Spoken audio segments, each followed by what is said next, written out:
Ok, bonjour à tous. Petite vidéo du jour sur une présentation en fait tout simplement de ce qu'est un MCP.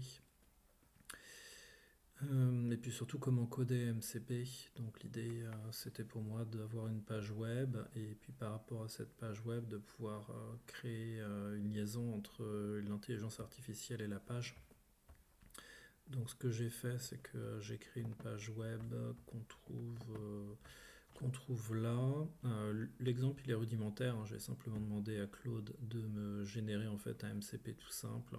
L'exemple que je voulais prendre c'était celui d'une boulangerie, puisque pour moi je pars de l'idée que cette techno peut être assez révolutionnaire pour n'importe qui, et qu'au final un artisan boulanger par exemple a peut-être juste des infos de base en fait qu'il aimerait envoyer pour derrière permettre à une IA de pouvoir automatiquement en fait se connecter dessus et puis juste de récupérer toutes les infos. Donc en gros, vous auriez un boulanger qui à un instant T veut envoyer des infos, hein, qui sont tout simplement des infos de production et des infos de pricing pour d'ailleurs alimenter justement une IA.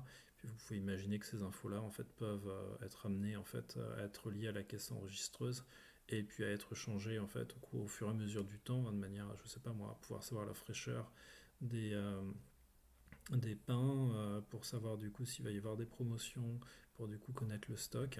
Et l'idée en fait c'est de pouvoir d'ailleurs mettre à jour en fait le site, la base de données à laquelle est reliée l'intelligence artificielle. Donc pour pouvoir faire cet exemple-là, il y avait besoin de quatre fichiers. Un, naturellement une page web. Deux, en fait, le code du serveur. Donc c'est ce que vous retrouvez en fait ici, hein, le mcp-simple.js. Il y avait besoin également d'installer Node, et puis en dernier recours, il fallait également, je réfléchis, ouais, avoir la configuration du coup pour Claude MCP. Voilà, donc en gros, une fois que tout ça s'est mis en place, ici vous pouvez du coup appeler vos tools. Donc moi dans mon cas de figure, l'IAM on a créé trois qui sont obtenir le prix, vérifier le stock et lire la page boulangerie. Donc là si je dis ok, il y a combien de baguettes, hein? Il y a combien de baguettes chez le boulanger? Voilà, donc bon, là certes il y a le mot baguette, mais bon, j'aurais peut-être pu le tourner différemment. Donc là, il va vérifier en fait le stock de baguettes du boulanger. Donc normalement la réponse, pouf, je sais pas même pas si c'est indiqué, hein. Ah ouais, disponible en temps, il y a 45 unités. On va regarder. Il y a actuellement 45 baguettes disponibles chez le boulanger. Ok. Oh là là, oh là là, il est tard. Elles sont encore ouvertes, hein. Elles sont encore ouvertes, hein. Hop. Donc là, normalement, il est censé regarder l'heure qu'il a actuellement, donc 18h32, et d'ailleurs être capable de voir ce qui se passe, quoi. Donc là sur la page, qu'est-ce qu'il nous indique? De 7h à 20h, et là il est actuellement, on a un jeudi, ouais, normalement c'est encore ouvert. On va voir ce qu'il va répondre.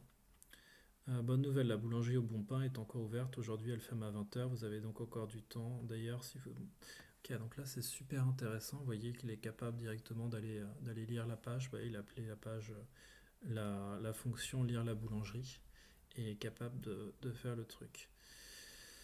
Donc,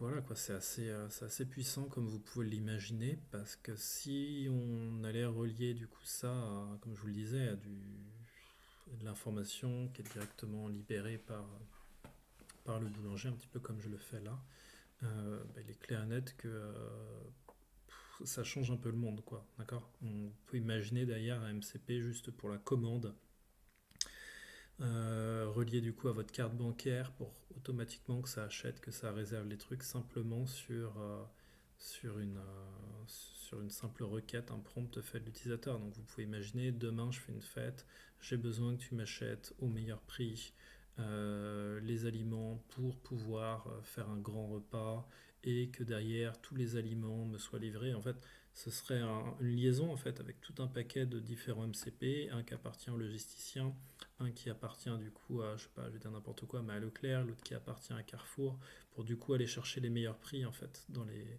mêmes magasins. Ensuite d'ailleurs relier en fait l'ensemble des logisticiens pour qu'ils aillent chercher en fait l'ensemble au meilleur prix, ensuite vous le faire livrer chez vous, sur la base d'ailleurs d'un autre MCP qui serait plus relié à vos données personnelles, qui pourrait d'ailleurs aller chercher tout ça.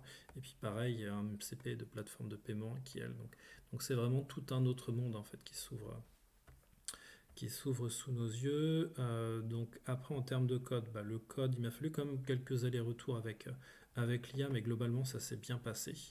Donc voilà du coup à quoi ressemble le code, hein. C'est ici qu'on va trouver les fameux outils, les tools dont je parlais tout à l'heure. Et puis ici on va avoir derrière notre contenu qui va être, bon, dans mon cas de figure, hein, c'est le reflet de ce qui est euh, directement affiché sur la page. On peut s'amuser peut-être à faire des requêtes en anglais pour voir ce que ça donne.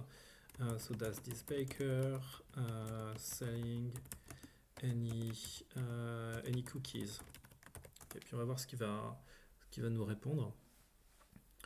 Donc là aussi ça peut être pas mal aussi en termes d'accessibilité. Ok, I don't see any cookies listed. Par contre, il nous dit bien qu'il y a des chocolate éclairs, qu'il y a des viennoiseries. Euh, Ça, c'est pas mal du tout non plus. Vous voyez, en termes d'accessibilité, le fait de pouvoir parler dans une langue et qu'il arrive à comprendre et répondre dans une autre, c'est vrai que c'est assez puissant, quoi.